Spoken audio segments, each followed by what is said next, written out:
आज या महाराष्ट्रावर 9 लाख कोटीचं कर्ज आहे. 9 लाख कोटीचं कर्ज असताना मागच्या काळामध्ये सातत्यानं शेतकऱ्याची किती रकमेची बाकी आहे मी तुम्हाला सांगितलं. परंतु या महाराष्ट्रामध्ये 400 ज्या कारखान्यात, या कारखान्याकडे आत्ताच्या घडीला ज्या पद्धतीनं थक हमी आहे, 46,000 कोटी रुपयाची थक हमी आहे. 46,000 कोटीची थक हमी सरकारने घेतलेली आहे. सर्वोच्च न्यायालयाच्या आदेशानुसार या थक हमीची रक्कम राज्य सरकारला भरावी लागलेली आहे. आज हजारो कोटी रुपये सरकार भरतंय. मागच्या काळामध्ये काही लोकांनी भारतीय जनता पार्टीमध्ये प्रवेश केलेल्या लोकांच्या कारखान्याला सरकारने थक हमी दिली एनसीडीसीच्या मार्फत. अतिशय अवघड आहे एनसीडीसीची कर्ज.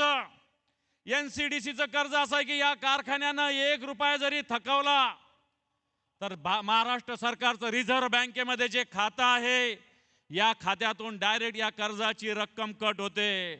ज्या लोक भारतीय जनता पार्टीत गेले, जे लोक भारतीय जनता पार्टीला समर्थन करतात, अशा लोकांना अशा प्रकारचं कर्ज मागच्या काळात